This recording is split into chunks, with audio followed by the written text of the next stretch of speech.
আল্লামায়ে তানজিদের একটা ইতিহাস আছে। এটা কোথা থেকে আসছে, কিভাবে আসছে এটা।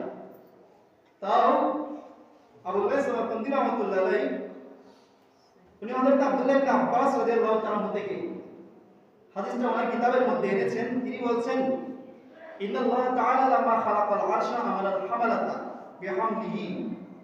আল্লাহ যখন আরশকে সৃষ্টি করলেন, যখন আরশ বানালেন, আরশের যে সমস্ত ফেরেশতারা আরশকে বহন করে রাখবে, ওই ফেরেশতাদেরকে আল্লাহ আদেশ দিলেন, হে ফেরেশতারা তোমরা আরশকে উঠিয়ে নাও, আরশকে তোমরা বহন করতে থাকো।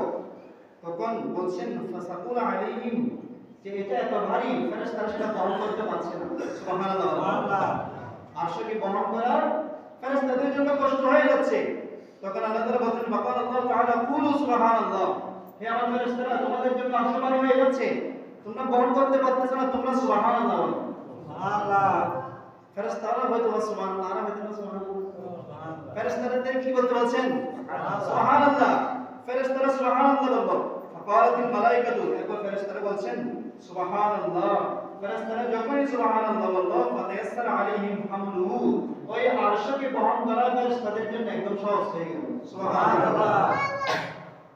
আরশ বহন করা হয়ে গেছে, সহজ হয়ে গেছে। এখন এতক্ষণ যেটা বহন করতে পারতো না, যেটা তাদের কাছে ভারী মনে হচ্ছিল, সেই আরশটা এখন কি হয়ে গেছে, বহন করা একদম সহজ হয়ে গেছে।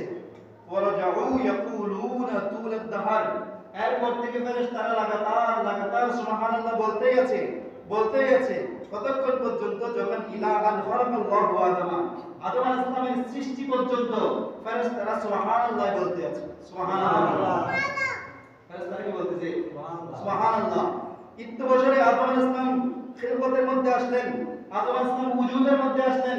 আল্লাহ তাআলা যখন আদম আলাইহিস সালামকে সৃষ্টি করলেন, ফালাম্মা আতাসা আদমু, আদম আলাইহিস সালামের ভিতরে যখন রূহ দিলেন, সাথে সাথে আদম আলাইহিস সালামের ভিতর থেকে হাসি চলে আসলো।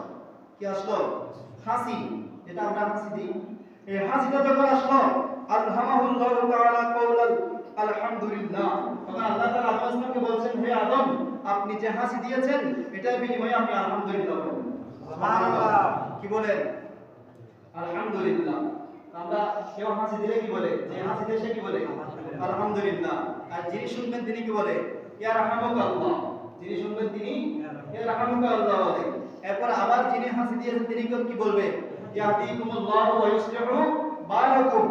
তো আদম আলাইহিস সালাম যখন হাসি দিলেন, আল্লাহ তাআলা বলছেন, ইয়া রাহমুকা রাব্বুকা, হে আদম, আপনার রব আপনার প্রতি রহম করুন। ওয়া লিহাযা খালাকতুকা, এই যে আপনি সুন্দর করে আমি আল্লাহর প্রশংসা করেছেন, এই প্রশংসা করার জন্যই তো আমি আল্লাহ আপনি আদমকে সৃষ্টি করেছি। সুবহানাল্লাহ। এজন্যই আমি আপনাকে বানিয়েছি। তাহলে ফেরেশতারা প্রথমে কি বলল? সুবহানাল্লাহ। এরপর আদম আলাইহিস সালাম কি বলছেন? আলহামদুলিল্লাহ। এরপর সুবহানাল্লাহ ওয়া আলহামদুলিল্লাহ। সুবহানাল্লাহ ওয়া আলহামদুলিল্লাহ।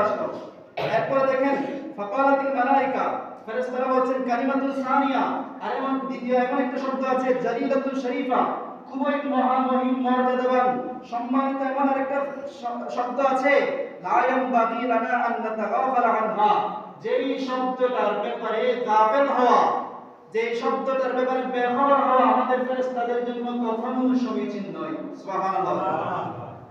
সুবহানাল্লাহ। আলহামদুলিল্লাহ পরে আবার এমন একটা শব্দ আছে, যে শব্দটার ব্যাপারে বেখবর হওয়া আমাদের জন্য কি নয়? উচিত নয়।